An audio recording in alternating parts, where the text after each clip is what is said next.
Assalamualaikum dan selamat sore teman-teman semua. Saya Nina Amelia dengan NIM 20888620601 dari Prodi PGSD semester 3. Pada video kali ini, saya akan menjelaskan hasil analisis materi IPA kelas 6 SD, yaitu tentang pelestarian makhluk hidup. Langsung saja ya kita ke penjelasannya. A. Makhluk hidup yang hampir punah. Banyak tumbuhan dan hewan yang menjadi langka. Tahukah kamu apakah yang dimaksud dengan hewan dan tumbuhan langka? Tumbuhan dan hewan langka adalah hewan dan tumbuhan yang jumlahnya sangat sedikit sehingga kita jarang menemukan di alam.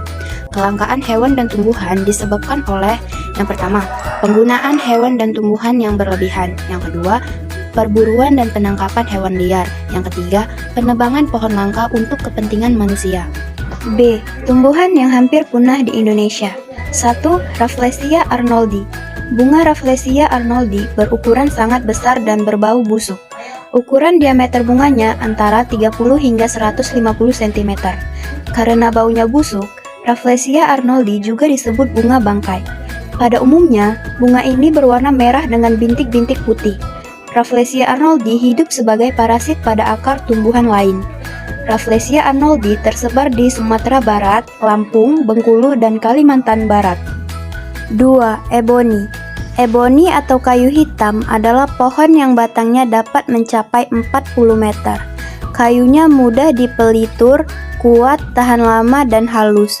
Eboni digunakan untuk membuat barang kerajinan dan untuk bahan bangunan. Eboni tersebar di daerah Sulawesi. 3. Kayu besi. Kayu besi atau kayu ulin adalah pohon yang batangnya dapat berdiameter 1,5 meter dan tingginya dapat mencapai 60 meter.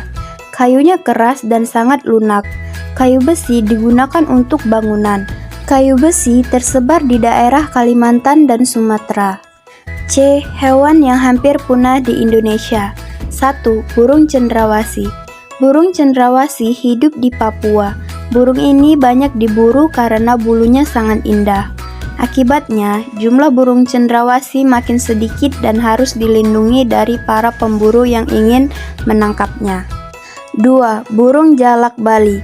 Burung jalak Bali hidup di Bali. Burung ini banyak diburu karena bulunya putih dan jambul di kepalanya yang khas. Akibatnya, jumlah burung jalak Bali makin sedikit dan harus dilindungi dari para pemburu yang ingin menangkapnya. 3. Babi rusa. Babi rusa hidup di Pulau Buru dan Sulawesi. Babi ini berbeda dengan jenis babi yang lain. Babi rusa memiliki gigi taring bawah yang menonjol keluar dan melengkung ke atas sehingga mirip tanduk rusa. 4. Badak bercula satu. Badak bercula satu hidup di ujung kulon daerah di ujung barat Banten. Sesuai dengan namanya, badak ini hanya memiliki satu cula di atas hidungnya. Cula merupakan kumpulan rambut yang menyatu dan mengeras. 5. Komodo. Komodo tampak seperti kadal raksasa. Komodo hanya hidup di Pulau Komodo, Nusa Tenggara Timur. Hewan ini termasuk hewan pemakan daging. Namun, komodo akan lari jika berjumpa dengan manusia. Jika keselamatannya terancam, komodo dapat menyerang dengan ganas. 6. Orang utan. Orang utan hidup di Sumatera dan Kalimantan. Orang utan merupakan jenis kera berambut kemerahan dan termasuk jenis kera yang cerdik. D. Usaha pencegahan kepunahan hewan dan tumbuhan. Pelestarian hutan merupakan salah satu bentuk usaha untuk melestarikan sumber daya alam hayati. Pelestarian hutan meliputi pelestarian hewan dan tumbuhan yang hidup di dalamnya. Usaha pelestarian tersebut dibedakan menjadi pelestarian in situ dan pelestarian ex situ. 1. Pelestarian in situ adalah pelestarian hewan dan tumbuhan yang dilakukan pada habitat asli. Misalnya, pelestarian komodo di Pulau Komodo dan badak bercula satu di ujung kulon. 2. Pelestarian ex situ adalah pelestarian hewan dan tumbuhan yang dilakukan dengan memindahkan dari habitat aslinya dan dipelihara di tempat lain yang sesuai. Misalnya, kebun binatang yang banyak memelihara hewan dari tempat lain.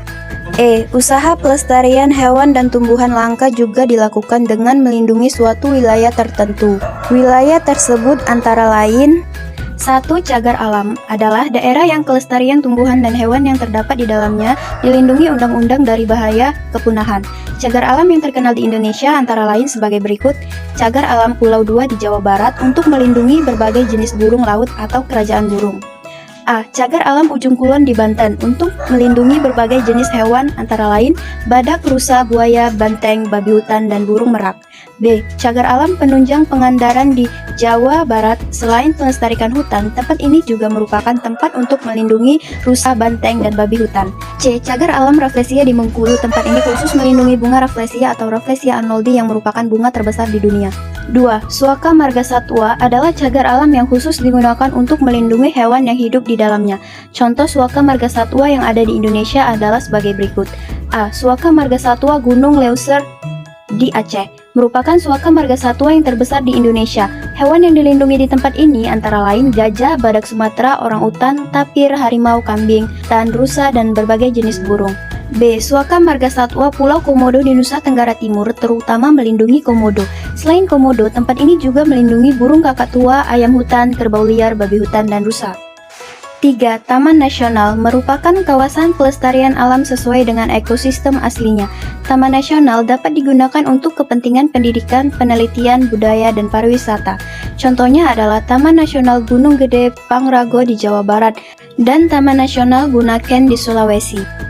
Kesimpulan, sumber daya alam hayati yang berupa tumbuhan, hewan, dan jasad rendik merupakan kekayaan alam yang sangat berharga. Fungsi tumbuhan yang paling penting adalah sebagai pemasok oksigen yang diperlukan untuk pernapasan makhluk hidup. Setiap jenis makhluk hidup selalu berkaitan dengan habitatnya. Penggundulan hutan untuk kepentingan manusia dapat menyebabkan habitat berbagai jenis tumbuhan, hewan, dan jasad rendik berubah. Jika habitatnya berubah, sebagian besar tumbuhan, hewan, dan jasad kematian tersebut menyebabkan tidak ada lagi keseimbangan ekosistem di hutan. Akibatnya, hilanglah kehidupan berbagai jenis makhluk hidup. Makhluk hidup yang telah hilang kehidupannya tidak digantikan oleh makhluk hidup lain. Sekian dari penjelasan saya. Apabila ada kesalahan kata, mohon maaf. Terima kasih.